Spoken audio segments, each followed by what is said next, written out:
ரொம்பவும் அடிபட்டு அல்லல் பட்டுக்கிட்டு இருக்கிற ஒருத்தர் வந்தார். மனசு ரொம்பவும் நொந்து போய் பேசினார். இந்த உலகத்துல மனுஷனா பிறந்ததை விட மாடா பிறந்திருக்கலாம் சார் அப்படின்னார். திடீர்னு வந்து என்கிட்ட இப்படி சொன்னா அதுக்கு நான் என்னங்க பண்ண முடியும் அப்படின்னேன். உங்ககிட்ட வரணும்னு தோணுச்சு, அதனால வந்தேன் அப்படின்னார். சரிங்க, இப்படி ஒரு யோசனை வந்ததுக்கு என்ன காரணம் அப்படின்னு சொல்லி அவர்கிட்ட கேட்டேன். அதுக்கு அவர் சொன்னார், என் பையனுக்கு வேலை தேடுறேன் கிடைக்கல, பொண்ணுக்கு மாப்பிள்ளை தேடுறேன் கிடைக்கல, வீடு கட்டுறதுக்கு கடன் கேட்குறேன் கிடைக்கல. மாடா பிறந்திருந்தா இது மாதிரி கவலையெல்லாம் கிடையாதுல்ல, பேசாம வைக்கோலை தின்னுக்கிட்டு அசை போட்டுக்கிட்டே கடந்து விடலாமே அப்படின்னாரு அலட்சியமா. அதுக்கப்புறம் தான் அவர் சொன்ன கருத்தை நானும் கொஞ்சம் அசை போட ஆரம்பிச்சேன் மனசுக்குள்ள. இப்போ இயற்கையை பொறுத்த வரைக்கும் அது நாம எல்லாரும் மகிழ்ச்சியா வாழணும் அப்படின்னு தான் விரும்புது. விலங்குகள், பறவைகள், தாவரங்கள், அப்புறம் மற்ற உயிரினங்கள் எல்லாமும் நல்லபடியா இருக்கணும் அப்படிங்கிறது தான் இயற்கையோட விருப்பம். அதுல ஒன்றும் சந்தேகம் இல்லை. இயற்கையோட அமைப்பை கொஞ்சம் கவனிச்சு பார்த்தா அதை நாம நல்லா புரிஞ்சுக்கலாம். இருந்தாலும் இந்த ஆள் சொன்னதை கேட்ட பிறகுதான் ஒரு முக்கியமான வேறுபாடு புரிஞ்சுது. அதாவது இந்த உலகத்துல உள்ள முக்கியமான பிரச்சனைகள் 6. அந்த 6 பிரச்சனைகளும் ஆடு மாடுகளுக்கு கிடையாது, மரம் செடி கொடிகளுக்கு கிடையாது. ஆனா மனுஷன் அந்த 6 பிரச்சனைகளையும் சந்திக்க வேண்டியிருக்கு. சரி, அந்த 6 பிரச்சனைகள் என்னென்ன தெரியுமா? முதல்ல இந்த ஆடு மாடுலாம் நமக்குன்னு சொந்தமா ஒரு வீடு இல்லையே அப்படின்னு கவலைப்பட்டுக்கிட்டு இருக்கிறது இல்லை. ஆனா மனிதனுக்கு வீடு தேவைப்படுது. இது ஒரு வித்தியாசம். இப்ப 2வது பிரச்சனை என்னன்னா ஆடை பிரச்சனை. ஒரு கோழியோ சேவலோ நாம போட்டுக்கிறதுக்கு ஒரு சட்டை இல்லையே அப்படின்னு கவலைப்படுறது இல்லை. ஆனா மனுஷனுக்கு அந்த கவலை உண்டு. சரி, இப்போ 3வது என்னன்னு பார்த்தா கல்வி பிரச்சனை. ஒரு பசுமாடு கவலையோட நின்றுகிட்டு இருக்கு அப்படின்னு வச்சுக்குவோம். நீங்க அதுகிட்ட போய், ஏன் பசுமாடை கவலையோட நின்றுகிட்டு இருக்கிற அப்படின்னு கேட்குறீங்க. என் கண்ணுக்குட்டிக்கு எல்கேஜியில் இடம் கிடைக்கல, டொனேஷன் கொடுக்கறதுக்கு கையில் பணமும் கிடையாது, சிபாரிசுக்கு யாரை பிடிக்கிறதுன்னு தெரியல, இப்படியா சொல்லிக்கிட்டு இருக்கோம். அதுக்கு அந்த கவலையெல்லாம் கிடையாது. ஆனால் மனிதனுக்கு அந்த கவலை உண்டு. 4வது என்னன்னு பார்த்தீங்கன்னா வேலை வாய்ப்பு பிரச்சனை. வேலை கிடைக்கலையே அப்படின்னு வேப்ப மரம் கவலைப்படுறது இல்லை, ஆனால் மனுஷன் கவலைப்படுறான்.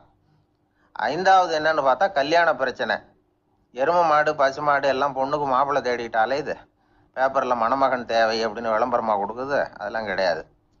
6வது என்னன்னு பார்த்தீங்கன்னா பணம் சம்பந்தமான பிரச்சனை.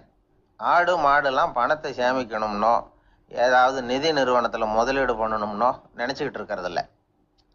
பணத்தை எப்படி காப்பாத்துறது அப்படிங்கிற கவலையும் அதுகளுக்கு கிடையாது.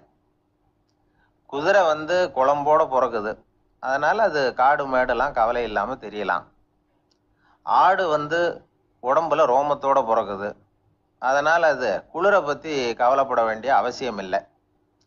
ஆனால் மனுஷனை பார்த்தீங்கன்னா அவன் தான் ஒன்றுமில்லாமல் பிறக்கிறான். ஏன் இந்த பாகுபாடு அப்படின்னு கேட்டால் இதை பற்றி கொஞ்சம் சிந்திச்சு பார்க்கணும். அதாவது இந்த சந்தேகத்தை ஒரு பெரியவர்கிட்டையும் கேட்டேன், அவர் சொன்னார் இதுக்கு பதில். அவர் இதே கேள்வியை இயற்கை கிட்ட கேட்டாராம். இயற்கை பதில் சொல்லிச்சான், வேற யாருக்கும் கொடுக்காத ஒரு வலுவான கருவியை, ஒரு பவர்ஃபுல் வெப்பன் மனுஷனுக்கு கொடுத்துருக்கிறேன்னு, அந்த கருவியை உபயோகப்படுத்தி அந்த 6 பிரச்சனையை மட்டும் இல்லை 6 கோடி பிரச்சனைகள் இருந்தாலும் அதையெல்லாம் சமாளிக்கலாம். அது கருவி என்ன தெரியுமா? அதுதான் 6வது அறிவு. அதை உபயோகப்படுத்தினா காலுக்கு செருப்பு தயார் பண்ணிக்கலாம், குளிருக்கு போர்வை தயார் பண்ணிக்கலாம், என்ன வேணும்னாலும் செய்யலாம் அப்படின்னு இயற்கை பதில் சொல்லிச்சான். அதனால நாம செய்ய வேண்டியது என்னன்னா இயற்கையை முதல்ல சரியா புரிஞ்சுக்கணும். இயற்கையின் படைப்பையே நாம வந்து சரியா புரிஞ்சுக்கிறது இல்லையே, அதுதான் வேதனை. இந்த கதையை கேளுங்க. இப்போ நகரத்திலிருந்து ஒரு ஆள் கிராமத்துக்கு வந்தான். அங்கே ஒரு சிறுவன் மாடு மேய்ச்சிக்கிட்டு இருந்தான். நகரத்து ஆள் சொன்ன, எவ்வளவு அழகான பசு, அது சரி இதுக்கெல்லாம் ஏன் கொம்பு இல்லைன்னா. இதுக்கு அந்த பையன் பதில் சொன்னான், பசுமாட்டுக்கு கொம்பு இல்லாததுக்கு பல காரணங்கள் உண்டு. கண்ணுக்குட்டியாக இருந்தால் கொம்பு இருக்காது, பசு வளர்ந்து பெருசானதுக்கு அப்புறம் தான் கொம்பு முளைக்கும், இது ஒரு காரணம். சில சமயம் வளர்ற கொம்பை எடுத்து விடுறது உண்டு, அது ஒரு காரணம். ஆனால் இதுக்கு ஏன் கொம்பு இல்லைன்னு கேட்குறீங்க, அதுக்கு என்ன காரணம்னா இது பசு இல்லை குதிரை அப்படின்னானா. அங்கே ஒரு புதர் தெரியுது இல்லையா, இந்த புதருக்குள்ள ஒரு சிங்கம் இருக்கு. அந்த பக்கமாக நான் போகிறப்போ வர்றப்போலாம் அது என்கிட்ட ஒம்பு வளர்க்குது, தகராறு செய்யுது, என் மேலே பாயுது, என்னை தாக்குது, ஏன்னு தெரியல அப்படின்னுது. இதை கேட்டதும் அந்த குரங்கு சொல்லிச்சு, இனிமேல் கவலைப்படாத, இந்த தடவை நான் உன்னை காப்பாற்றுறேன்னுது. அதுக்கப்புறம் ஒரு நாள் அந்த குரங்கும் கழுதையும் அந்த புதர் பக்கமாக போய்கிட்டு இருந்தாங்க. எதிர்பார்த்தது மாதிரியே நடந்தது. இந்த சிங்கம் எதிரில் வந்தது, கழுதையை பார்த்தது, உடனே அது மேலே பாய ஆரம்பிச்சுட்டுது. அவ்வளவுதான். உடனே இந்த குரங்கு என்ன பண்ணுச்சு தெரியுமா? கிடுகிடுன்னு ஒரு மரத்து மேலே ஏறி உட்காந்துக்கிட்டுது. அங்கே உட்காந்துக்கிட்டு கீழே அந்த கழுதையும் சிங்கமும் போடுற சண்டையை வேடிக்கை பார்க்க ஆரம்பிச்சுட்டுது. கொஞ்ச நேரம் கழித்து அடிபட்ட காயத்தோடு அந்த கழுதை மெதுவாக நடந்து வந்தது. குரங்கும் மெல்ல மரத்தை விட்டு கீழே இறங்குச்சு. இப்போ கழுதை கேட்டுது, என்னை காப்பாத்துறேன்னு சொல்லிவிட்டு காலை வாரி விட்டுட்டியே, நீ பாட்டுக்கு மரத்து மேலே ஏறி உட்காந்துக்கிட்டே, அது நியாயமானது. குரங்கு பரிதாபமாக அதை பார்த்துது. நான் மரத்து மேலே இருந்து நீங்கள் 2 பேரும் சண்டை போட்டதை பார்த்துக்கிட்டு தான் இருந்தேன். உன்னோட சத்தம் தான் அதிகமாக இருந்தது, அது நீ சிரிக்கிற மாதிரி எனக்கு கேட்டுது. அதனால் நீ தான் ஜெயிச்சுக்கிட்டு இருக்க போல இருக்கு அப்படின்னு நினச்சிவிட்டேன். இன்னைக்கு பல பேர் இப்படி தான் இருக்கிறாங்களாம். யார் ஜெயிக்கிறாங்க யார் தோக்குறாங்கங்கிறத முகத்தை பார்த்து கூட கண்டுபிடிக்க முடியறதில்ல. பேசுகிற பேச்சை வச்சு கூட கண்டுபிடிக்க முடியறதில்ல. தோற்கிறவங்க கூட சிரிக்கிற மாதிரி முகத்தை வச்சுக்கிறான். இன்றைய மனிதர்கள்கிட்ட ஏகப்பட்ட முரண்பாடுகள். பொய் முகங்களோட உலவுகிறவர்கள் தான் அதிகம். உண்மை முகம் எங்கே இருக்குது அப்படிங்கிறத புரிஞ்சுக்கிட்டு நண்பர்களை தேர்ந்தெடுக்கணும் அப்படிங்கிறது ஒரு முக்கியமான கருத்து. கடவுள் இந்த உலகத்தை படைச்சுட்டு அதுக்கப்புறமும் கொஞ்ச நாள் இங்கேயே தங்கியிருந்தாராம். அப்போ தான் அவருக்கு ஒரு உண்மை புரிஞ்சுதான், இந்த உலகத்தில் தங்கி இருக்கிறது எவ்வளவு இடைஞ்சல்னு. தினமும் மனிதர்கள் தேடி வந்து ஏதாவது புகார் சொல்லிகிட்டே இருந்தாங்களாம். எனக்கு அது வேணும் இது வேணும்னு கேட்டுக்கிட்டே இருந்தாங்களாம். சில பேர் வந்தாங்க, நாங்கள் வந்து விவசாயம் பண்ணுறோம், தண்ணி இல்லாமல் பயிர் காயுது, எங்களுக்கு மழை வேணும் அப்படின்னாங்க. அவங்க போனதும் அதுக்கப்புறம் சில பேர் வந்தாங்க, நாங்கள் வந்து மண்பானை செய்கிறவங்க, நிறைய பானை செஞ்சு வச்சுருக்குறோம், மழை பெஞ்சால் எல்லாம் கரைஞ்சி வீணாக போயிடும், அதனால் இன்றைக்கி மழை பெய்யக்கூடாதுன்னாங்க. கடவுள் பார்த்தார், அவருக்கு என்ன பண்ணுறதுன்னே தெரியல, ஏகப்பட்ட குழப்பம், தலையை பிச்சுக்கலாம் போல் இருந்தது, கிட்டத்தட்ட பைத்தியம் பிடிக்கிற அளவுக்கு ஆயிட்டுது. எல்லாருடைய ஆசைகளையும் அவரால் நிறைவேற்ற முடியல. ஏன்னா ஒன்றுக்கு ஒன்று முரண்பாடாக இருந்தது. ஒரு நாள் தன்னுடைய அமைச்சரவையை கூட்டி ஆலோசனை கேட்டார். என்ன செய்யலான்னு சொல்லுங்கன்னார். இது என்ன பிரமாதம், பேசாமல் இமயமலை அடிவாரத்தில் போய் உட்காந்துங்க, யாரும் தொந்தரவு பண்ண மாட்டாங்கன்னாங்க. அங்கேயும் மனிதர்கள் வர ஆரம்பிச்சுருவாங்களேன்னார் கடவுள். சரி அப்படின்னா சந்திரனில் போயிருந்துக்கலாமேன்னாங்க. அங்கேயும் மனுஷன் குடி வர போகிறான் அப்படின்னார் கடவுள். வெகு தூரத்துக்கு அப்பால் உள்ள நட்சத்திர மண்டலத்துக்கு போயிடலான்னாங்க.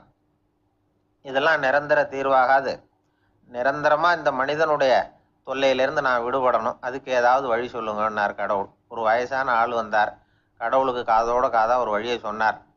கடவுளுக்கு முகம் மலர்ந்தது. அதுதான் சரி, அப்படியே செஞ்சுடலான்னார். அந்த ஆள் சொன்ன ரகசியம் என்ன தெரியுமா? மனிதனால் அடைய முடியாத ஒரு இடம் இருக்குது, அது வேற எங்கேயும் இல்லை, அவனுக்கு உள்ளே இருக்குது, அங்கே போய் மறைஞ்சுங்க, அதுக்கப்புறம் மனிதர்களால் உங்களுக்கு தொந்தரவு இருக்காதுன்னார்.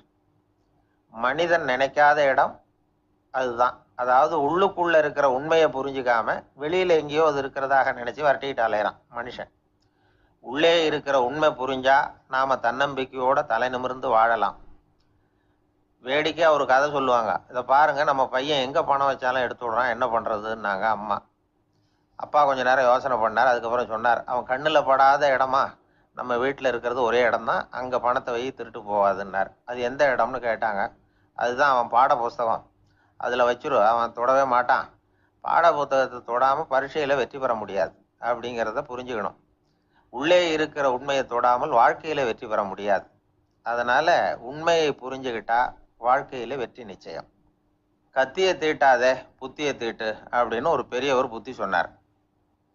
அதை கேட்ட ஒரு இளைஞன், அது எப்படி பெரியவரை புத்தியை தீட்டுறது, கத்தியை தீட்டுன்னு சொன்னால் ஒரு கருங்கல்லில் கத்தியை தேய்க்கலாம், புத்தியை தீட்டுன்னு சொன்னால் எப்படி தலையை கொண்டுட்டு போய் தரையில் தேய்ச்சிக்கிட்டு இருக்க முடியுமா அப்படின்னா. அந்த பெரியவர் உடனே புரிஞ்சுக்கிட்டார், இந்த இளைஞனுக்கு புத்தி கூர்மை கம்மி அப்படிங்கிறத புரிஞ்சுக்கிட்டார். அது சரி, அறிவுக்கும் புத்திசாலித்தனத்துக்கும் என்ன வித்தியாசம்? இது ஒரு முக்கியமான கேள்வி. அறிவுன்னா என்ன, புத்திசாலித்தனம்னா என்ன? இதே கேள்வியை சாக்ரட்டிஸ் கிட்ட அவருடைய சீடன் ஒருத்தன் கேட்டானான். ஐயா, அறிவுக்கும் புத்திசாலித்தனத்துக்கும் என்னங்க வித்தியாசம் அப்படின்னு கேட்டிருக்கான். சாக்ரட்டிஸ் நிமிர்ந்து பார்த்துருக்கிறார் அந்த சீடனை. அதுக்கப்புறம் சொன்னாராம், நான் சொல்கிறேன் உன்னுடைய கேள்விக்கு பதில், ஆனால் அதுக்கு முன்னாடி நீ ஒரு காரியம் பண்ணணும்னாரான். என்னங்க செய்யணும் சொல்லுங்கன்னு இருக்கான். அதோ பாரு, ஒரு பெரியவர் உட்காந்துருக்கிறாரு, அவர்கிட்ட போ, இங்கேருந்து பக்கத்தில் இருக்கிற அந்த கிராமத்துக்கு போய் சேர எவ்வளவு நேரம் ஆகும் அப்படின்னு கேட்டுட்டு வா அப்படி சொன்னார் சாக்ரட்டிஸ். சரின்னு சொல்லிவிட்டு இவன் போனான்.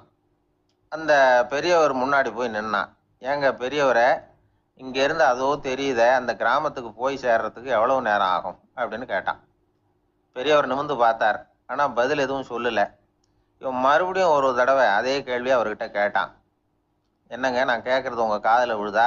அந்த கிராமத்துக்கு போய் சேர்றதுக்கு எவ்வளோ நேரம் ஆகும் அப்படின்னு சொல்லி மறுபடியும் கேட்டான். அப்பவும் அவர் பதில் சொல்லலை. உடனே அவன் மனசுக்குள்ளே முடிவு பண்ணிக்கிட்டான், சரி பெரியவர் ஒரு மாதிரியாக தெரிகிறார், புத்தி சுவாதீனம் சரியில்லாத ஒரு மாதிரி தெரியுது அப்படின்னு நினச்சிக்கிட்டே வந்த வழியிலேயே திரும்பி வந்துட்டான். கொஞ்சம் தூரம் நடந்திருப்பான். இப்போ அந்த பெரியவர் மறுபடியும் கூப்பிட்டார், இளைஞனே இப்படி வாடினார். இவனுக்கு ஒன்றும் புரியல. மறுபடியும் திரும்பி நடந்தான். அவர் முன்னாடி போய் நின்னான். பெரியவர் சொன்னார், தம்பி, இங்கேருந்து அந்த கிராமத்துக்கு போய் சேர்றதுக்கு 5 நிமிஷம் ஆகும் அப்படின்னார்.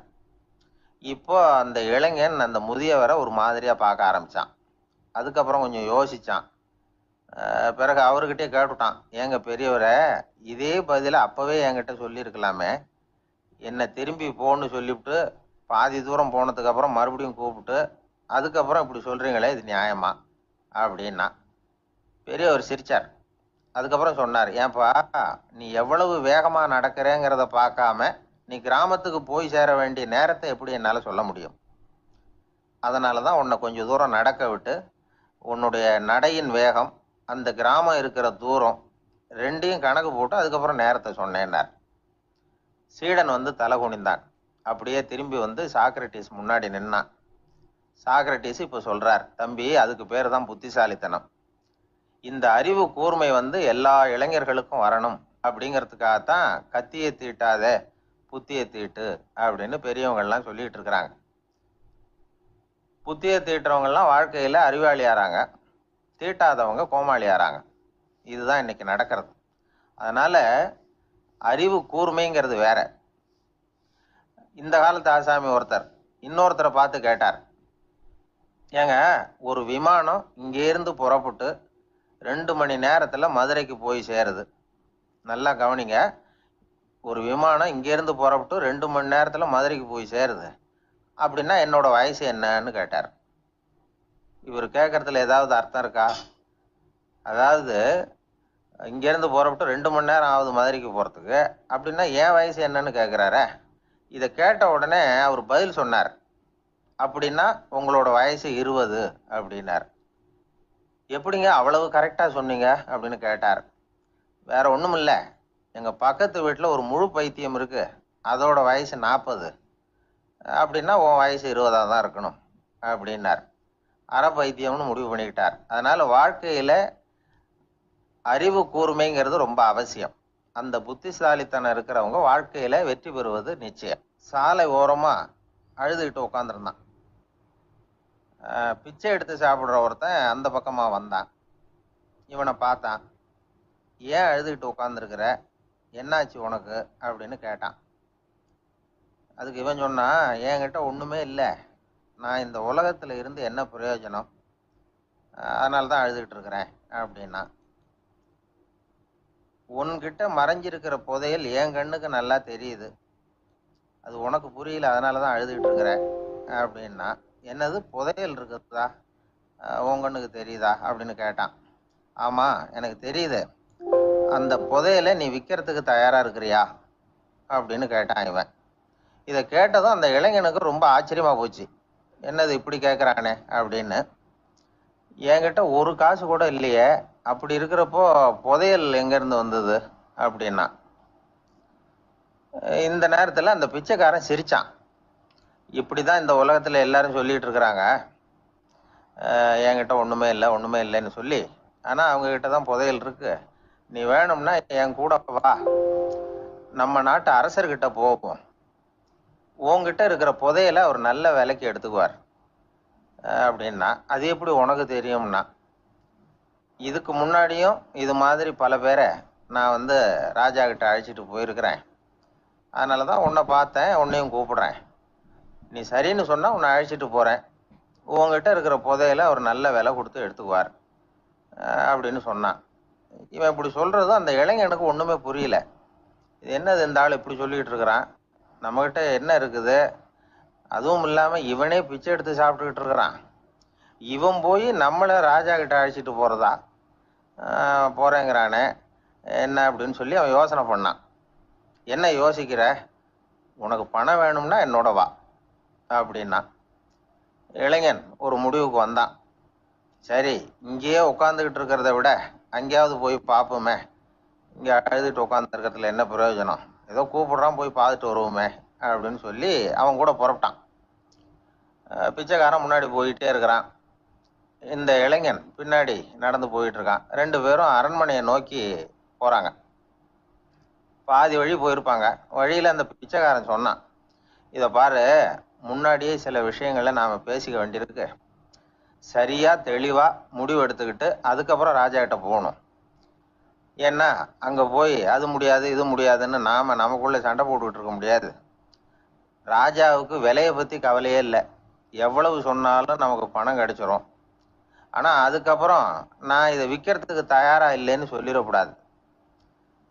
அதனால புதையலை விற்கிறதா இல்லையாங்கிறத இங்கேயே தெளிவா முடிவு செஞ்சுக்கணும்.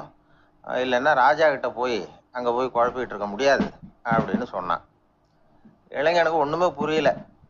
என்ன சொல்ற நீ, என்கிட்டயா புதையலா, எங்க இருக்குது அப்படின்னு சொல்லி குழம்பி போனான்.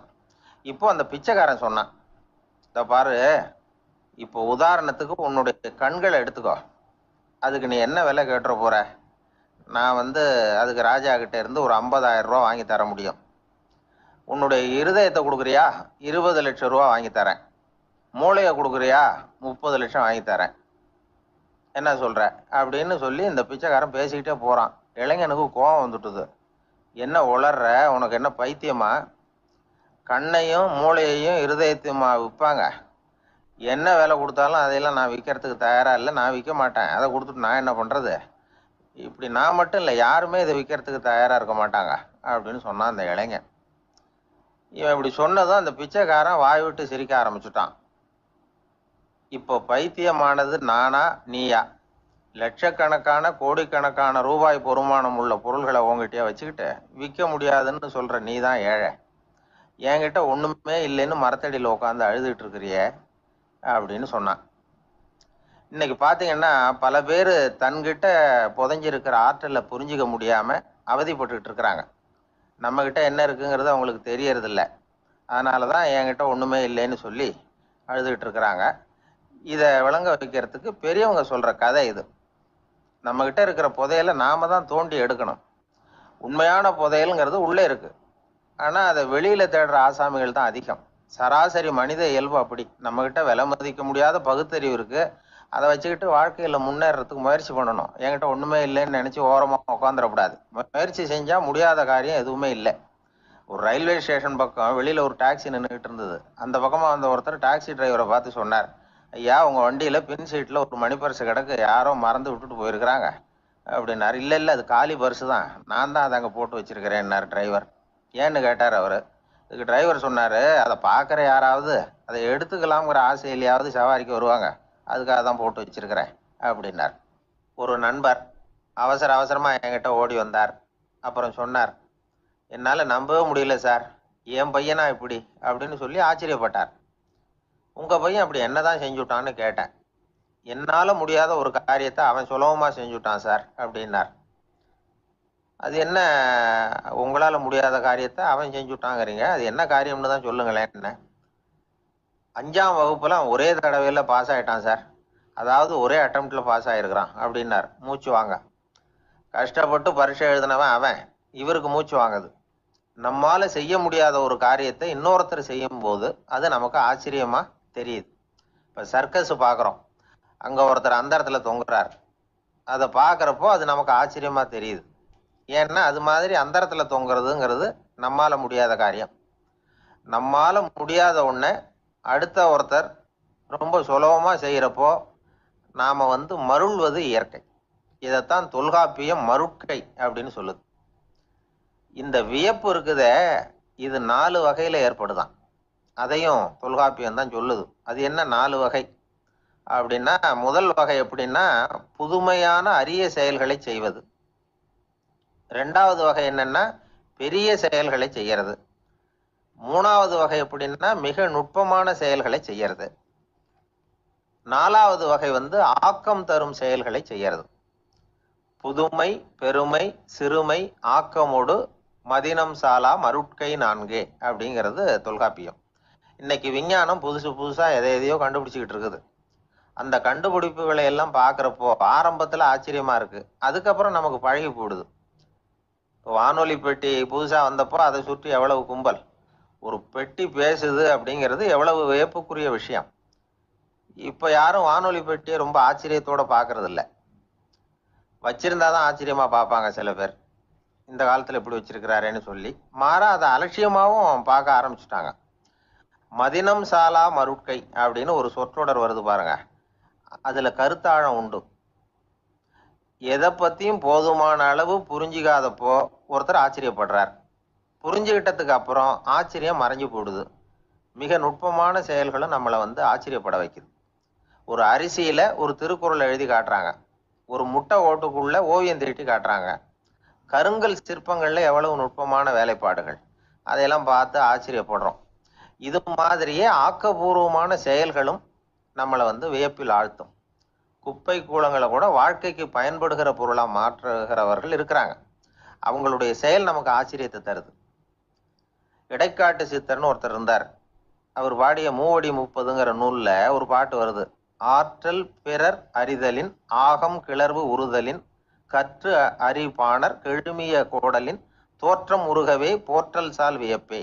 ஒருத்தருடைய ஆற்றல் தெரியாமல் இருந்தது, அவருடைய அரிய செயல்களை பார்க்கும் பொழுது வியப்பா இருந்தது, மனசுக்குள்ள கிளர்ச்சி. பாவலர்கள் இவர்கள் புகழ பாடி மற்றவர்களும் தெரிந்து கொள்ளுமாறு செய்கிறார்கள். ஆக எல்லா வகையிலுமே மக்கள் தங்களுடைய வாழ்க்கையில முன்னேறுவதற்கு வழிகாட்டுகிற ஒரு மெய்ப்பாடு தான் வியப்புங்கிறது. இன்னைக்கு இளைஞர்கள் இதை நல்லா புரிஞ்சுக்கணும். ஆச்சரியப்படுங்கள், ஆச்சரியப்பட வைப்பீர்கள்.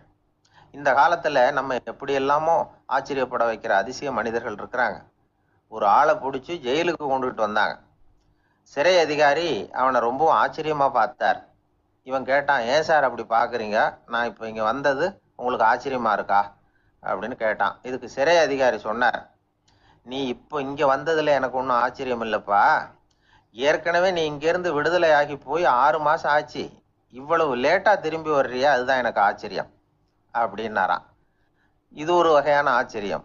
ஆனா வாழ்க்கையில வியப்புங்கிறது ஒரு தேவைப்படுகிற மெய்ப்பாடு. ஆச்சரியப்படுவோம், ஆச்சரியப்பட வைப்போம்.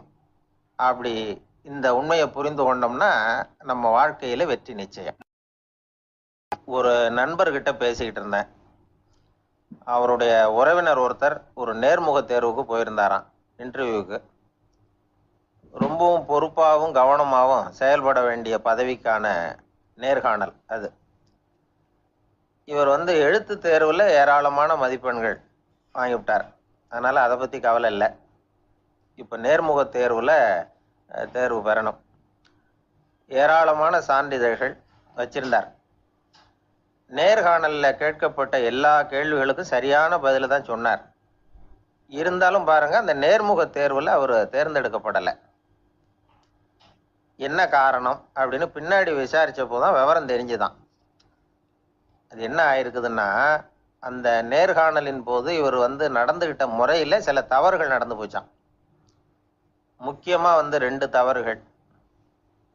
ஒண்ணு, அவங்க ஒரு கேள்வியை கேட்டு முடிக்கிறதுக்குள்ளேயே இவர் பதில் சொல்ல ஆரம்பிச்சுட்டாராம். 2வது என்னன்னா, இவர் நாற்காலியில தாராளமா இயல்பா சாஞ்சி உட்காராம நாற்காலி முனையில உட்கார்ந்துருந்தாராம்.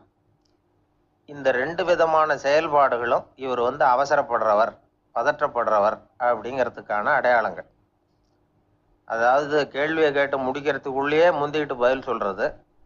2வது, நாற்காலியில இயல்பா தாராளமா உட்காராம நாற்காலி முனையில உட்கார்றது. பார்க்க போற வேலைக்கு அவசரம், பதற்றம் இது 2 இருக்கப்படாதான். அதனால மார்க் இருந்தும் சர்டிபிகேட் இருந்தும் அந்த வேலை வாய்ப்பு அவருக்கு கிடைக்கல. வேலை கொடுக்கறவங்க நம்ம கிட்ட இருந்து என்னதான் எதிர்பார்க்கறாங்க, இதை தெரிஞ்சு வச்சுக்கிறது நல்லது. முதல்ல மற்றவர்களுடன் தொடர்பு கொள்ளும் திறமை, அதாவது எபிலிட்டி டு கம்யூனிகேட். நீங்க நினைக்கிறத அழகா தொகுத்து வகைப்படுத்தி சொல்ல தெரியுதான்னு பார்ப்பாங்க. உங்க திட்டங்களை அடுத்தவங்க ஏற்றுக்கொள்ளக்கூடிய விதத்துல வெளிப்படுத்துறதுக்கு உங்களால முடியுதான்னு பார்ப்பாங்க. இதுக்கு என்ன செய்யறது? குழப்பம் இல்லாம சிந்திக்கணும், குழப்பம் இல்லாம பேசணும். 2வது விஷயம் என்னன்னா புத்திசாலித்தனம், அதாவது இன்டெலிஜென்ஸ். ஏத்துக்க போற வேலையை நல்ல விதமா செய்ய முடியுமா உங்களால, அதை எந்தெந்த வழியில செய்யலாம் அப்படிங்கிறத உங்களால் தீர்மானிக்க முடியுமா? அந்த வேலைக்கான புது புது யோசனைகளை உங்களால் சொல்ல முடியுமா அப்படின்னு பார்ப்பாங்க. இது இன்டெலிஜென்ஸ். மூணாவது தன்னம்பிக்கை, அதாவது செல்ஃப் கான்ஃபிடன்ஸ். உங்களுக்கு அது உண்டா அப்படிங்கிறத கவனிப்பாங்க. எந்த சூழ்நிலையையும் சமாளிக்கணும், எப்படிப்பட்ட மனிதர்களையும் சமாளிக்கிற தைரியம் வேணும், அடுத்தவங்களை நமக்கு சாதகமாக திருப்பக்கூடிய தன்னம்பிக்கை வேணும். நாலாவது பொறுப்புகளை முன்வந்து ஏற்றுக்கொள்ளுதல், வில்லிங்னஸ் டு அக்செப்ட் ரெஸ்பான்சிபிலிட்டி. பொறுப்புகள்ல இருந்து நழுவி போக ஆசைப்படாம செஞ்சு முடிக்கணும். அஞ்சாவது முன் வருதல், இனிஷியேட்டிவ். வேலையோட முக்கியத்துவம் உணர்ந்து அதை ஏற்றுக்கிட்டு தகுந்த நடவடிக்கைகளை தயங்காம எடுக்கிறதுக்கு முன் வரணும். ஆறாவது என்னன்னு கேட்டிங்கன்னா தலைமைத்துவம், லீடர்ஷிப். 4 பேருக்கு தலைமை தாங்கி நல்ல விதத்தில் நடந்துக்க தெரியுதா? ஏழாவது கற்பனை திறன், இமேஜினேஷன். சில பிரச்சனைகள் வரக்கூடும் அப்படின்னு முன்கூட்டியே யூகிச்சு அதுக்கு தகுந்த மாதிரி நடவடிக்கை எடுக்கிற திறமை உண்டா அப்படிங்கிறத பார்ப்பாங்க.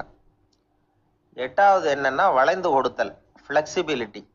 சூழ்நிலைக்கு தகுந்த மாதிரி, மாற்றங்களுக்கு தகுந்த மாதிரி அனுசரித்து நடந்துக்கிறதுக்கு தெரியுதா அவங்களுக்கு அப்படிங்கிறத கவனிப்பாங்க.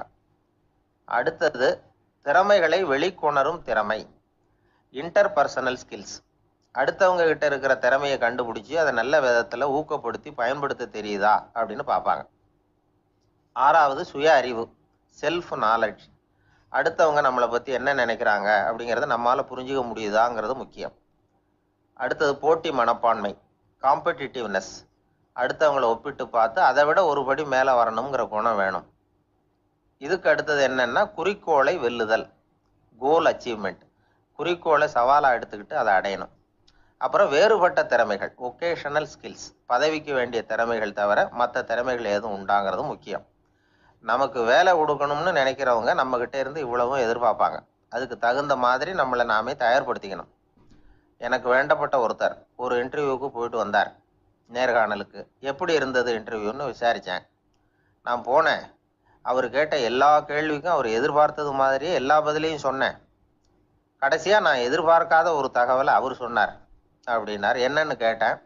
அவரும் என்ன மாதிரியே இன்டர்வியூக்கு வந்தவர் தானா, சும்மா என்ன கேள்வி கேட்டுக்கிட்டு உட்காந்துருந்தாராம் அப்படின்னார். அதனால் ஒரு நேர்காணலுக்கு போகிறதுக்கு முன்னாடி என்ன எதிர்பார்க்குறாங்க அப்படிங்கிறத தெரிஞ்சுக்கிட்டு போனால் வெற்றி நிச்சயம். ஒரு பெரிய செல்வந்தர் போட்டி வச்சாராம், ஒரு நீச்சல் குளம். அதில் யார் வேணாலும் குதித்து அந்த பக்கம் போய் கரையேறலாம். அந்த நீச்சல் குளத்தில் விஷப்பாம்பெல்லாம் கிடக்கு.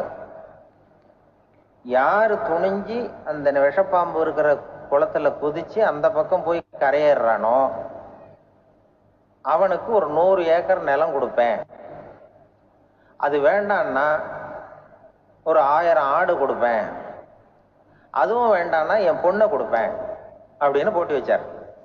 அதான் மாப்பிள்ளையை தேர்ந்தெடுக்கிறதுக்கு அவர் ஒரு வழி, நீச்சல் குளத்துல குதிச்சு கரையேறணும்.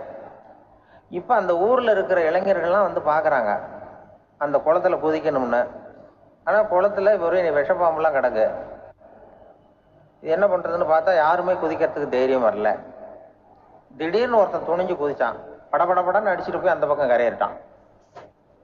கரையேறின உடனே பரவாயில்லையே ஒரு ஆள் வந்துட்டான்னு சொல்லி அவனை அந்த இளைஞனை போய் பிடிச்சிட்டு வந்தாங்க. அந்த பெரியவர் கேட்டார், ஏப்பா இவ்வளவு பெரிய விஷப்பாம்பெல்லாம் கிடக்கிற நீச்சல் குளத்துல நீ துணிஞ்சு குதிச்சு கரையேறி இருக்கிற, உனக்கு என்ன 1000 ஏக்கர் நிலம் கொடுத்துருவா, 100 ஏக்கர் நிலம் கொடுக்கவா சொல்கிறப்படி அப்படின்னா வேண்டாம் சார்ன்றான். ஓஹோ அப்படின்னா ஒரு 1000 ஆடு வேணுமா உனக்கு அப்படின்னா அதுவும் வேண்டாம் சார். ஓ அப்படின்னா என் பொண்ணு வேணுமா அப்படின்னா அதுவும் வேண்டாம் சார்ங்கிறான். அப்புறம் எதுக்குடா குதிச்சுன்ட்டு என்ன உனக்கு என்னதான் வேணும் அப்படின்னு கேட்டிருக்காரு. என்னை எவன் பிடிச்சி தள்ளி விட்டவன்னு தெரியணும் அப்படின்றான். அதுக்காக அவன் பார்த்துருக்கான். அப்படி இருந்தால் தான் துணிச்சல் வரும் இந்த காலத்தில். எதுக்கு இவ்வளவு சங்கடம்லாம் வச்சாங்கன்னா ஒரு குடும்பத்துக்கு தலைவராக வர வேண்டிய ஒரு ஆள், கணவனாக இருக்க வேண்டியவனுக்கு துணிச்சல் இருக்கா, தைரியம் இருக்கா அப்படிங்கிறது பார்க்கறதுக்காக இப்படிப்பட்ட தேர்வு முறைகள்லாம் வச்சுருந்தாங்க அந்த காலத்துலலாம். இப்போலாம் கல்யாணம் பண்ணுறது ஆளுக்கு நேரில் பார்க்காமலே கூட கல்யாணம் நடக்குது இன்டர்நெட்டில். இப்போ சர்டிஃபிகேட் கேட்குறாங்க, நோய் நொடி இல்லாமல் இருக்காரா பார். காட்டுக்கெல்லாம் போக வேண்டாம், நேராக ஆஸ்பத்திரிக்கு போய் ஒரு சர்டிஃபிகேட் வாங்கிட்டு வா, உனக்கு ஒன்றும் வியாதி இல்லைன்னு ப்ரூவ் பண்ணு, அதுக்கப்புறம் பார்த்துக்கலாம், மற்றதை பேசுவோம் அப்படின்னு சொல்லி அப்படி இருக்குது நிலைமை. அதனால் குடும்பத்தில் அந்த கணவனாக இருக்கிற வேண்டியவனுக்கு பொறுப்பு அதிகம். ஏன்னா எல்லாத்தையும் அனுசரித்து போக வேண்டியதாக வந்தான். அப்படிதான் இருக்குது.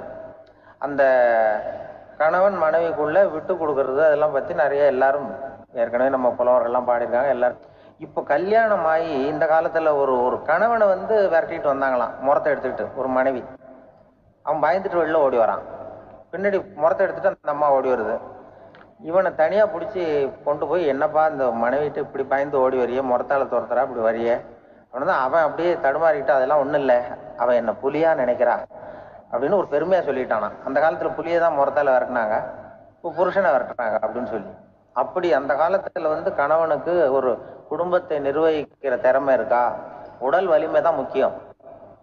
இப்போ கூட மதுரை பக்கத்தில் ஐயாவுக்கு தெரியும், அந்த இளவட்டக்கல்லுன்னு ஒரு ஊர், ஊருக்கு ஊர் எல்லையில் கிடக்கும். ஊர் எல்லையில் ஒரு பெரிய கல் கிடக்கும்.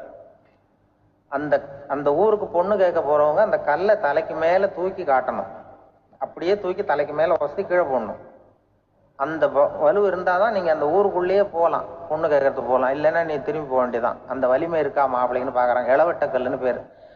அப்போ என்ன பண்ணாங்கன்னா, ஒரு 1000 வருஷத்துக்கு முன்னாடி அந்த கல்லை தலைக்கு மேலே தூக்கி கீழே போடுவாங்களாம். ஒரு 500 வருஷத்துக்கு முன்னாடி அப்படி கொஞ்சம் தூரம் இடுப்பு அளவுக்கு தூக்கி கீழே போட்டுக்கிட்டு இருந்திருக்கிறாங்க. அதுக்கப்புறம் ஒரு 100 வருஷத்துக்கு முன்னாடியெல்லாம் அப்படி முழங்கால அளவுக்கு அப்படி தூக்கி போட்டால் போகிறோம்னு வச்சுருந்தாங்களாம். இப்போ நான் அந்த ஊருக்கு என் கூட பழனிசாமின்னு ஒருத்தர் இருக்கார். அவர் போய், உனக்கு எப்படிப்பா இந்த ஊரில் கல்யாணம் ஆச்சு அப்படின்னா, இப்போலாம் நாங்கள் தொட்டு கும்பிட்டா போகிறோம், அதை அசைக்கிறது கூட இல்லை. அப்படி ஆகிட்டுது. ஒரு குடும்பத்தை கணவனாக வரப்போகிறவனுக்கான தகுதி அந்த காலத்தில் அப்படி இருந்துதான். அப்படி வந்து கணவன் வந்து தேர்ந்தெடுக்கிறது, குடும்ப தலைவனை தேர்ந்தெடுக்கிறது ஒரு பெரிய காரியம். ஒரு குழந்தை பிறந்துதான் ஒரு வீட்டில், அந்த குழந்தைக்கு என்ன பேர் வைக்கிறதுங்கிறது ஒரு தகராறு. இந்த குழந்தைக்கு என்ன பேர் வைக்கிறதுங்கிறதுல தகராறு வந்துடுது. யாரு? கணவனுக்கும் மனைவிக்கும். அவன் என்ன சொல்றான், எங்க அப்பா பேரை தான் வைக்கணுங்கிறான் அவன். இந்த அம்மா என்ன சொல்லுது, இல்லை எங்க அப்பா பேரை தான் வைக்கணும் அப்படிங்குது. காலையிலேருந்து சண்டை, தகராறு. எதிர்த்த வீட்டுக்காரன் பார்த்தான், இது என்ன காலையிலேருந்து எதிர்த்த வீட்டில் தகராறு நடக்குது, என்னன்னு போய் கேட்டிருக்கான். என்னம்மா உங்களுக்கு உள்ள தகராறு, காலையிலேருந்து பார்த்தேன் அப்படின்னா. ஒன்றும் இல்லைம்மா, குழந்தைக்கு பேர் வைக்கிறதுல எங்களுக்கு உள்ள ஒத்து போக முடியல, நான் வந்து எங்கள் அப்பா பேரை வைக்கணுங்கிறேன், அந்த அம்மா அவங்க அப்பா பேரை வைக்கணுங்குது, அதுதான் எங்களால் குடும்பத்தில் ஒரு நிம்மதி இல்லாமல் இருக்கிறோம், தகராறு பண்ணிகிட்டு இருக்கோம் அப்படின்னு நானா. அப்போ எதிர்த்த வீட்டுக்காரன் சொல்லியிருக்கான், எதிர்த்த வீட்டுக்காரன்னு நான் எதுக்கு இருக்கிறேன், நான் பஞ்சாயத்து பண்ணி வைக்கிறேன், உங்களுக்குள்ள என்ன இது பேர் தானே வைக்கணும், ஏன்பா உங்கள் அப்பா பேர் என்ன அப்படின்னு அவனை கேட்டிருக்கான். எங்கள் அப்பா பேர் சீனிவாசன் அப்படின்ட்டுருக்கான். இந்த அம்மாவை, உங்கள் அப்பா பேர் என்னம்மா, கிருஷ்ணன். இவன் யோசிச்சு பார்த்தான், குழந்தைக்கு சீனிவாச கோபாலகிருஷ்ணன் பேர் வைங்க போங்க அப்படின்ட்டு போயிட்டான். ஏற்ற தீர்த்து வச்சுட்டு போயிட்டான். போனதுக்கு அப்புறம் இவங்க 2 பேரும் பேசிக்கிட்டாங்க. சரி, இந்த சீனிவாசன் சரி கிருஷ்ணன் சரி, நடுவில் கோபாலன் யாரு அப்படின்னு சொல்லி அவனை போய் இழுத்துட்டு வந்தான். எழுத்து வீட்டில் போய், அது யாரா, அது இங்க வா, அது யாரா கோபாலன், அது எங்க அப்பா பேரு, நீ அதை மட்டும் எதுக்கு விட்டு வைக்கிற, அதையும் சேர்த்து வச்சுட்டு போடான்னு.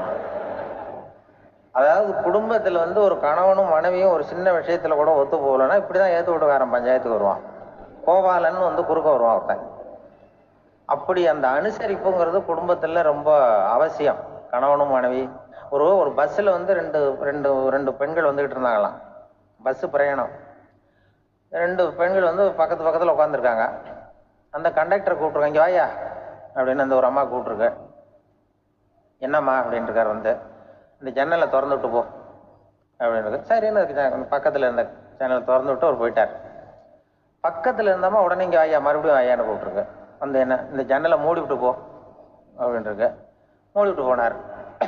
மறுபடியும் அந்த முன்னாடி கூப்பிட்டது, வாமா வாயா வாயான்னு மறுபடியும் கண்டக்டரை கூப்பிட்டு, என்ன இந்த பார், இந்த ஜன்னலை வந்து நீ மூடி வச்சின்னா நான் மூச்சு திணறி செத்து போடுவேன். அப்புறம் உடனே பக்கத்தில் இருந்தம்மா, தபாரியா அந்த அம்மா பேச்சை கேட்டுட்டு நீ திறந்து வச்சின்னா நான் குளிர் தாங்காமல் செத்து போடுவேன் அப்படின்னு. அவர் தலையை பிச்சுக்கிறார் கண்டக்டர். என்னடா பெரிய ரொம்ப போயிச்சேன், கொஞ்சம் தூரம் பிரயாணம், இதில் கூட அட்ஜஸ்ட் பண்ணி போகக்கூடாதா அப்படின்னு. அப்போ அந்த பஸ்ஸில் பின்னாடி ஒருத்தன் கடைசி சீட்டில் வெயில் தாங்காமல் சட்டையெல்லாம் கட்டி போட்டுட்டு ஒரு கிராமத்து ஆள் வீடியோ பிடிச்சிட்டு வரான்.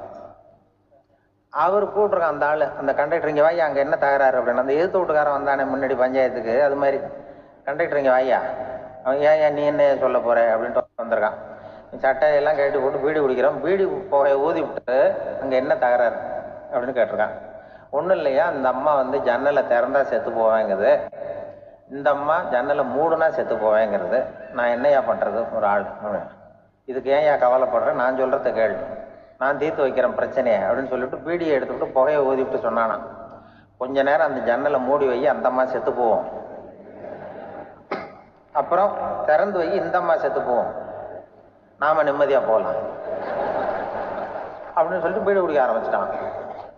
அவருக்கு கோவம் வந்துட்டுது கண்டக்டருக்கு. நீ உனக்கு என்னையா நீ பாட்டுக்கு சொல்லிட்டு போடுவ, அந்த 2 அம்மாவும் செத்து போச்சுன்னா அவங்க வீட்டுக்காரனுக்கெல்லாம் யாரு பதில் சொல்றது அப்படின்னா, கவலையே படாத, 2 பேருக்கும் நான் தான் வீட்டுக்காரன்.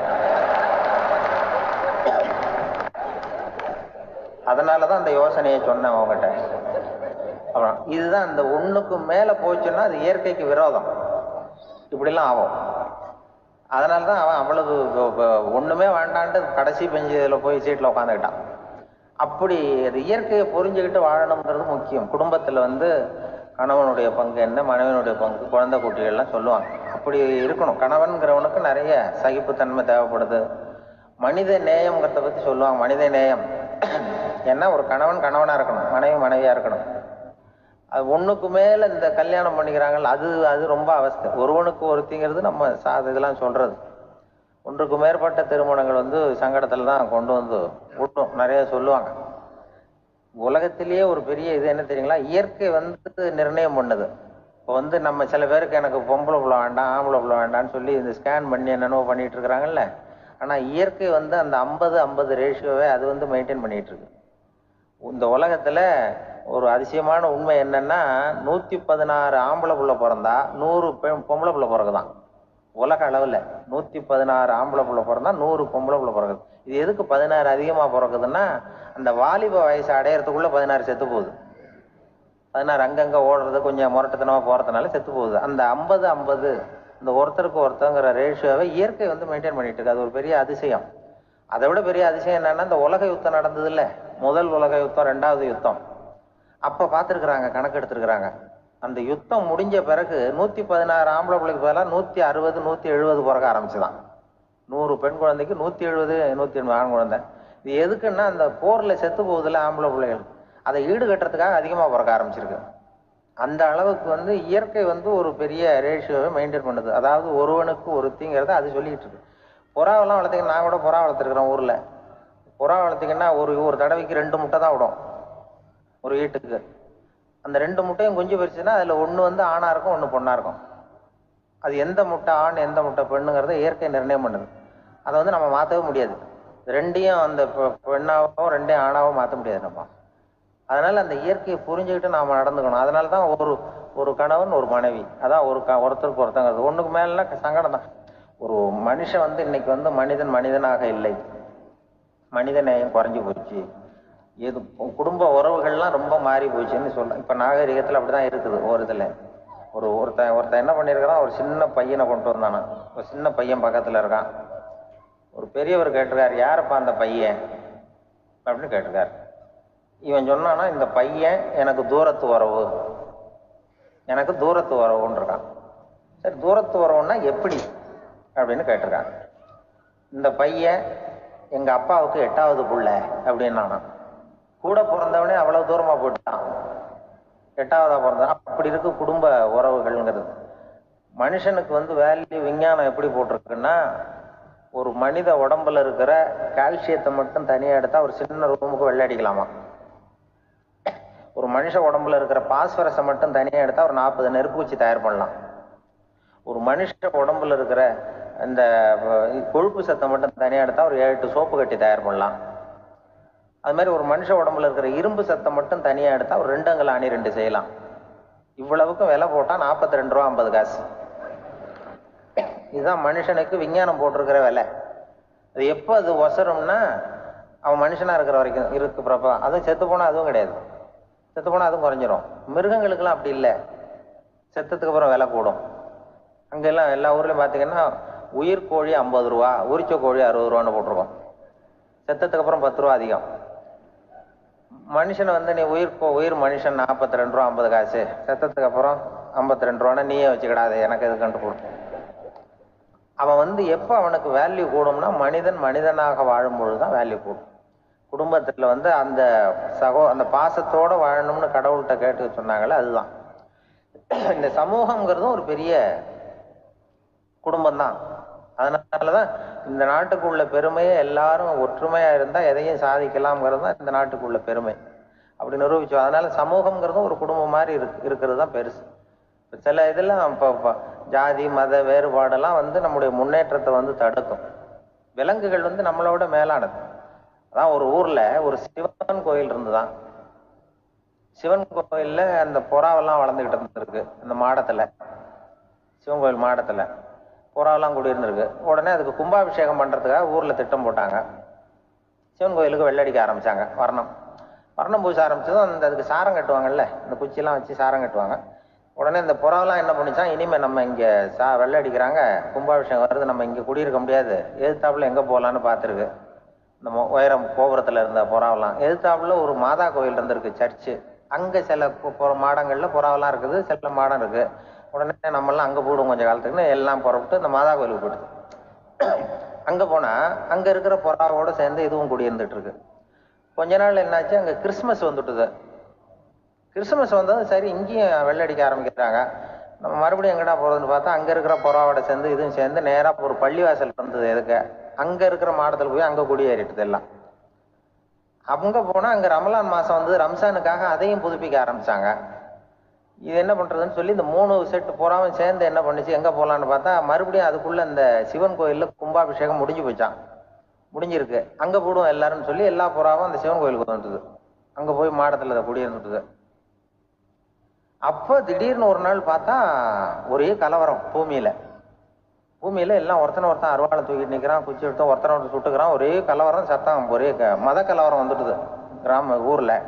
அப்போ புறாவெல்லாம் மாடத்துல இருந்துகிட்டு ஒரு குஞ்சு புறா அவங்க அம்மாட்ட கேட்டுதான், இது என்ன, இந்த மனுஷனுக்கு என்ன ஆச்சு, இந்த மனுஷனுக்கு என்ன ஆச்சு, அவன் கத்தியை தூக்கிட்டு நிக்கிறானே அப்படின்னு கேட்டுதான். ஒரு குஞ்சு புறா அவங்க அம்மாட்ட கேட்டுதான். அம்மா புறா.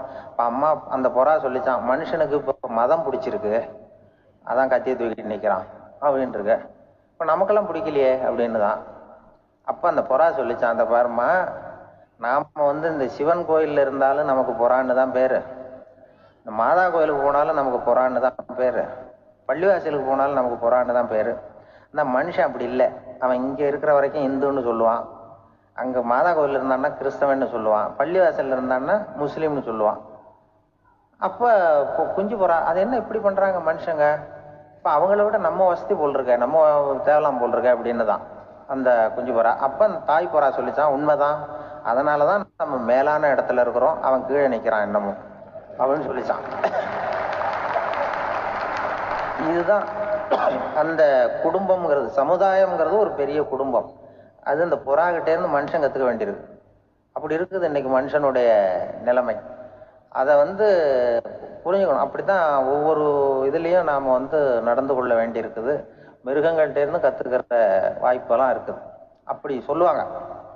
அந்த இதுல நாம குடும்பத்துல என்னன்னா, இப்போ இந்த பிள்ளைகளை பத்தி சொல்லுவாங்க. இப்ப ராமர் லட்சுமணர் கதை சொல்லுவாங்க. அதாவது ராமரும் பரதனும் பந்து விளையாடிக்கிட்டு இருந்தாங்களாம். சின்ன வயசுல பந்து விளையாடிட்டு இருந்தாங்களாம். உடனே ராமர் வந்தாராம். கோசலை அவங்க அம்மா மடியில, கோசலை மடியில சோர்ந்து போய் உட்காந்தாராம். சந்தோஷமா உட்காந்துருக்காரு. அப்ப அந்த கோசலை அம்மா கேட்டாங்களாம், ஏன்பா அப்படி இவ்வளவு சந்தோஷமா இருக்கே, என்ன காரணம் அப்படின்னு கேட்டிருக்காரு. அப்படின்னு அந்த அம்மா கேட்டிருக்கு. ராமன் சொன்னானா, இது என் தம்பியோட நான் பந்து விளையாண்டுக்கிட்டு இருந்தேன், பரதன் அவன் ஜெயிச்சுட்டான், நான் தோத்துட்டேன், என்ன அவன் ஜெயிச்சுட்டான், அவனுடைய வெற்றி எனக்கு சந்தோஷமா இருக்கு, தம்பியோட வெற்றி, அதனால நான் சந்தோஷமா இருக்கேன்னு சொல்லியிருக்கேன். அந்த அம்மாவுக்கு ரொம்ப சந்தோஷம், தம்பி ஜெயிக்கிறாங்கிறத பத்தி அண்ணன் சந்தோஷப்படுறானே அப்படின்னு. கொஞ்ச நேரத்துல பரதன் வந்திருக்கான். அவன் சோர்ந்து போய் கலங்கி போய் அதே அம்மா மடியில் உட்காந்துருக்கான். நீ ஏப்பா, நீ தான் ஜெயிச்சுட்டியாமே, நீ என்னத்துக்கு வருத்தப்பட்டுட்டு வர அப்படின்னு கேட்டிருக்க அந்த அம்மா. அப்ப பரதன் சொன்னானா, நான் ஜெயிக்கணுங்கிறதுக்காக அண்ணன் விட்டு கொடுத்தாரு, தோத்துட்டாரு, அதனால எனக்கு வருத்தமா இருக்கு, உண்மையில அவர் தான் ஜெயிச்சிருக்க வேண்டியது, எனக்காக விட்டு கொடுத்தாரு அண்ணன், அதனால நான் வருத்தப்படுறேன். அப்ப அந்த அம்மா சொல்லிச்சான், இப்படிதான் தம்பியினுடைய வெற்றி அண்ணனை சந்தோஷப்படுத்துது, அண்ணனுடைய தோல்வி தம்பியை வருத்தப்பட வைக்குது, இப்படிதான் இருக்கணும் அண்ணன் தம்பின்னா, அப்படிதான் குடும்பத்திலும் இருக்கணும்னு சொல்லி அந்த அம்மா சொன்னதா சொல்லுவாங்க ராமாயண கதை. அதே போல இதுல வரும், நபிகள் நாயகத்தினுடைய பேரர்கள், பாத்திமாவனுடைய பிள்ளைகள் 2 பேர், ஹசன் ஹுசைன் 2 பேர் நபிகள் நாயகத்தினுடைய பேரன்மார்கள். அன்னை பாத்திமாவனுடைய குழந்தைகள். ஹசனும் ஹுசைனும் பேசிக்கிறதே இல்லையா கொஞ்ச நாள். இந்த அம்மாவுக்கு அதை பார்க்குறாங்க, ஏதோ அண்ணன் தம்பிக்குள்ளே ஏதோ தகராறு போல் இருக்கு, ஏன் பேசிக்க மாட்டேங்கிறாங்க அப்படின்னு சொல்லி அந்த பிள்ளைகளை கூப்பிட்டு வச்சு அந்த அம்மா புத்தி சொல்லிச்சான். இந்த பாருப்பா, நீ அண்ணன் தம்பிக்குள்ள இது மாதிரி இருக்கக்கூடாது. உங்கள் பாட்டனார் ஒரு புத்திமதி சொல்லியிருக்காரு, உனக்கு தெரியுமா? ஒரு முஸ்லீம் இன்னொரு முஸ்லீமோடு 3 நாட்களுக்கு மேல் பேசாமல் இருந்தால் அது அவனை கொலை செய்வதற்கு ஒப்பாகும் அப்படின்னு நபிகள் நாயகம் சொல்லியிருக்காரு, தெரியுமா உனக்குன்னு அந்த அம்மா சொல்லிச்சான். அப்ப அந்த தம்பிக்காரர் சொன்னாராம், ஹுசைன் சொல்லியிருக்காரு, அதுவும் எனக்கு தெரியும். அதே தாத்தா பாட்டனார் என்ன சொல்லியிருக்காருன்னா, அந்த 2 பேர்ல யாரு முதல்ல சலாம் சொல்றாங்களோ, யாரு முதல்ல முன்னாடி பேசுறாங்களோ அவங்களுக்கு சொர்க்கம் கிடைக்கும், இறைவனுடைய ஆசி கிடைக்கும்னு சொல்லியிருக்கிறார். அந்த ஆசி அண்ணனுக்கு கிடைக்கட்டுமேங்கிறதுக்காக நான் பேசாம இருக்கிறேன் அப்படின்னா. அந்த ராமனும் பரதனும் எப்படி இருந்தாங்களோ அப்படிதான் ஹசனும் ஹுசைனும் இருந்திருக்கிறார்கள். அந்த பாசம் தான் குடும்பத்துல வேணும். குடும்பத்துல அண்ணன் தம்பி எப்படி நடந்துக்கணும், அம்மா பிள்ளை எப்படி நடக்கணும் அப்படிங்கிறது தான். ஏன்னா தாய் அம்மாவுக்கு எப்போதுமே பிள்ளைங்கள் அம்மா பக்கம் தான் இருக்கும்.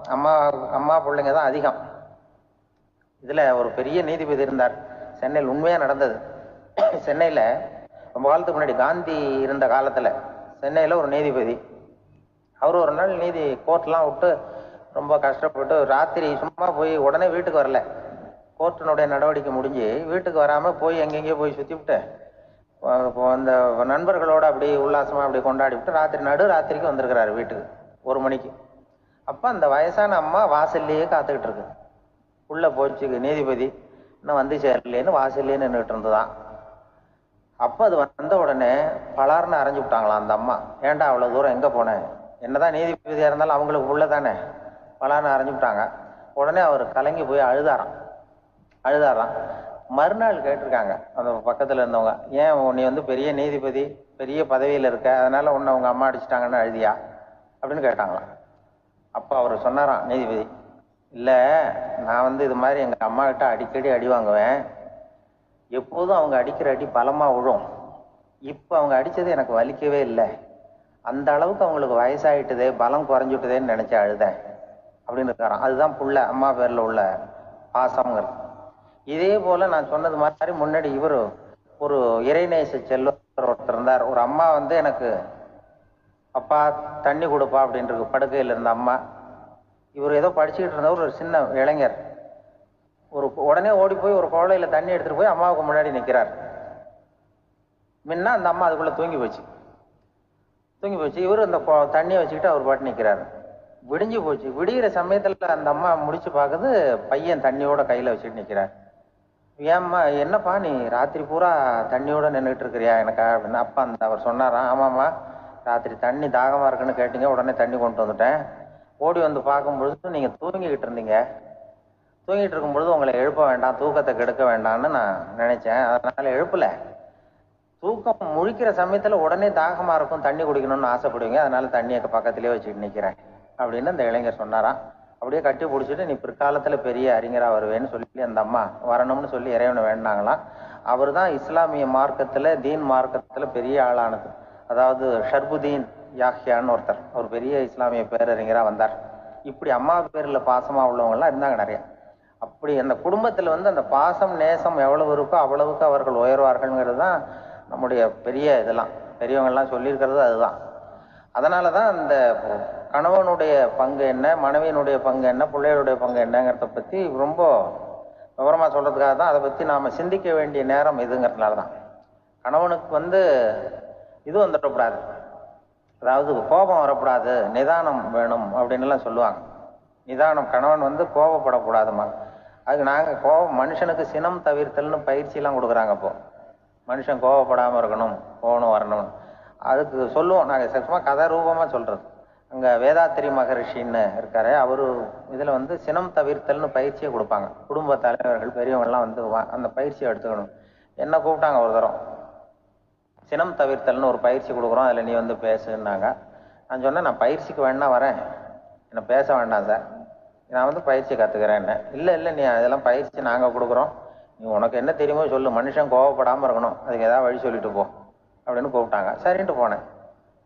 அங்கே போய் நான் சொன்னேன், இது மாதிரி எனக்கு தெரிஞ்சது ஒரு கதை மாதிரி சொன்னேன். மீனம்பாக்கம் ஏர்போர்ட், அங்கே ஜப்பானுக்கு போக வேண்டிய ஒரு பிரயாணி லக்கேஜோட நிற்கிறார் நிறையா. இதை வாங்கி பிளேன்ல ஏற்றக்கூடிய ஒரு தொழிலாளி அவர்கிட்ட ஒரு சண்டை போடுறாரு, அடிக்க போறாரு, திட்டுறாரு, கண்ணாமண்ணு திட்டுறாரு. அவரு இதை ஒருத்தர் பார்த்துக்கிட்டே இருக்காரு. அந்த சினம் தவிர்த்தல் பயிற்சி கொடுக்குற பேராசிரியர் ஒருத்தர் பார்த்துக்கிட்டே இருக்காரு. இது எப்படி இந்த ஆள் அவ்வளவு கோபமா அடிக்க போறான், திட்டுறான் அந்த பெரிய மனுஷன், இவரு பதிலுக்கு அவர் திட்டவே இல்லையே. கோபம் அந்த அந்த தொழிலாளி சிரிச்சுக்கிட்டே சரி சார் சரி சார் அப்படின்னுட்டே இருக்கான். இவர் லக்கேஜை வாங்கி பிளேன்ல ஏற்றுற தொழிலாளி இப்போ கண்ணாமண்ணு அடிக்க போறான், திட்டுறான், முகம் செவந்து போச்சு. இவருக்கு என்ன ஆச்சரியம்னா, இந்த ஆள் இவ்வளவு கோவப்படுறான், அதை வாங்கி அந்த தொழிலாளி கொஞ்சம் கூட முகத்துல கோபமே படலையே, சிரிச்ச முகத்தோட இருக்கானே, இவன் நமக்கு பயிற்சி வகுப்பு எடுக்கலாம் போல இருக்க அப்படின்னு இவர் நினைச்சுட்டார். ரொம்ப நேரம் அவர் கத்திக்கிட்டு இருந்தார். சரி சார் சரி சார்ன்ட்டு அதை வாங்கிட்டு அவர் போயிட்டார். போனதுக்கு அப்புறம் அவரு இந்த ஆளு அப்புறம் பிளேன் வந்தது, ஏறி அவர் போயிட்டார், ஜப்பானுக்கு போயிட்டார். அதுக்கப்புறம் இந்த சினம் தவிர்த்தல் பேராசிரியர் ஓடி போய் அந்த தொழிலாளியை பிடிச்சி கொண்டு வந்தார். இந்த பாருப்பா, நான் காலையிலேருந்து பார்த்துக்கிட்டு இருக்கேன், அந்த ஆள் உன்னை அடிக்க வந்தான், திட்ட வந்தான், இவ்வளவு கோவப்படுறான், உனக்கு பதிலுக்கு நீ கோவமே படலையே, உனக்கு கோவமே வராதா, அது எப்படி நீ சினம் தவிர்க்கிறது, எப்படி உனக்கு கோவமே வரலையா அப்படின்னு கேட்டிருக்காரு. அப்ப அந்த தொழிலாளி சொன்னாராம், அப்படி இல்லை சார், மனுஷன்னு பிறந்தா கோவம் படாம இருக்க முடியாது, எல்லாருக்கும் கோவம் வரும், அது அவங்கவுங்க வழியில டீல் பண்ணுவாங்க, நான் அதை என் வழியில டீல் பண்ணேன், அவ்வளவுதான். அப்ப அவர் திட்டும் பொழுது உனக்கு கோபம் வந்ததுதானே? வந்தது சார். அது எப்படி டீல் பண்ணேன்னு கேட்டிருக்காரு. இவன் சொன்னானா, ஒன்றும் இல்லை சார், அந்த அந்த பிரயாணி இப்போ ஜப்பானுக்கு போயிட்டு இருக்காரு, அவர் லக்கேஜ் எல்லாம் அமெரிக்கா போயிட்டு இருக்கு.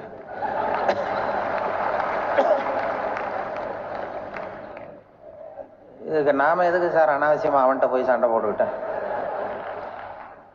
மாத்தி ஏற்றி விட்டா அவன் போய் பார்த்துக்கிறான் எங்கேயாவது. அதுதான் நான் சினம் தவிர்க்கிற வழி அப்படின்னு சொன்னாரான். உடனே இதை தான் எனக்கு தெரிஞ்சது கோபம் வராமல் இருக்கிறதுன்னு அங்கே பேசினேன் அந்த கூட்டத்தில். அதுக்கப்புறம் இன்ன வரைக்கும் அவங்க கூப்பிடுறதே இல்லை என்ன.